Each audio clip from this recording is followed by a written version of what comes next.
My darlings, 'tis I, Madame Askew, and I know I mentioned this before, but really, I'm having the most literary spooky season, and I love it because my favorite kinds of ghost stories are in the pages of books.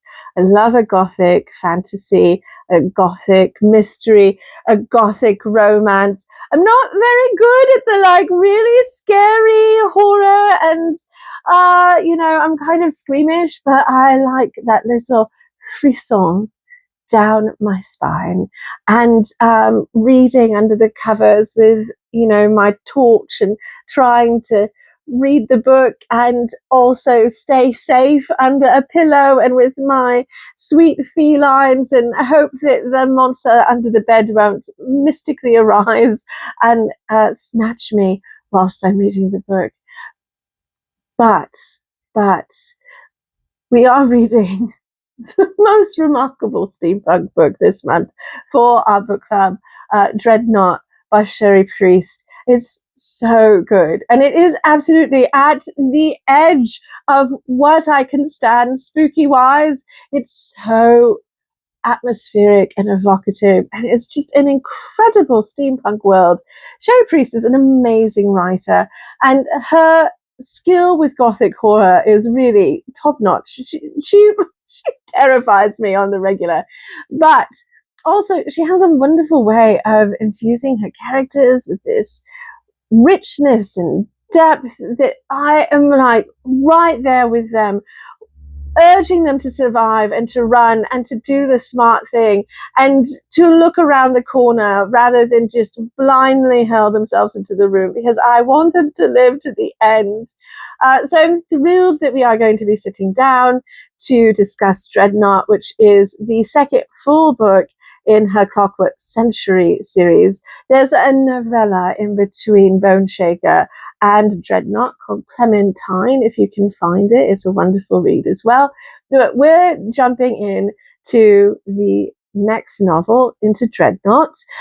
If you haven't had a chance to read Bone Shaker and you like steampunk, or you just like gothic horror, gothic suspense, little zombies, some wild science and historical fantasy, get into this series. The books came out 15-ish years ago now, and really set the steampunk world alight at the time.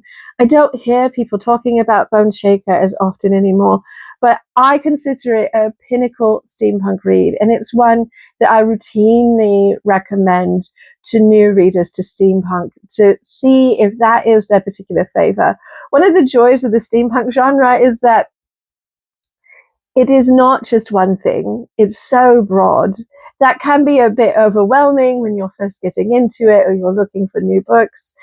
But I think it's very joyful to have such a broad subgenre within the sort of speculative fiction world. Is it sci-fi? Is it fantasy?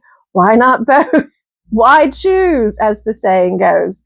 So if you are curious, if you are wanting to get into steampunk, or if you're a long-time fan but you're trying to expand your reading experience in the steampunk world, dive into Cherie Priest. She's got a wonderful back catalogue. The Clockwork Century is just a fantastic series. And once you fall in love with that, you can read her other things. So come join us for book club. Learn more about steampunk. Come meet some like-minded friends who love to chat about books and who are really invested in having a friendly, welcoming community. We meet every third Sunday of the month, except for March and December. March because we go to a big steampunk convention, and December because there are a bunch of holidays that people celebrate. But every month, outside of those two, we are meeting, and we have been doing our virtual book club since 2020. So we're going into year 5. And before that, I hosted an in-person book club. So we've been doing this for a long time, something like 13 years. And I love it. And I love talking about books. So I hope you will come join us, especially this month for spooky season, to get into that book with Cherie Priest writing and all of her fantastic characters. Dreadnaught is just such a great read, and I am thrilled to get to share it with all of you. So I hope to see you at book club. It is October 20th at 4:30 p.m. Pacific time, or Seattle, if you are not in North America. So, and we live stream that. You can find out the information about the book club in my bio. All right, my darlings. That's my plug for more wonderful bookish nonsense this month with me, Madame Askew, and I hope to get to meet you there if I have not already. Take very good care of yourselves, my darlings.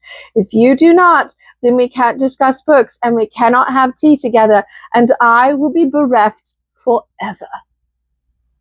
Cheers.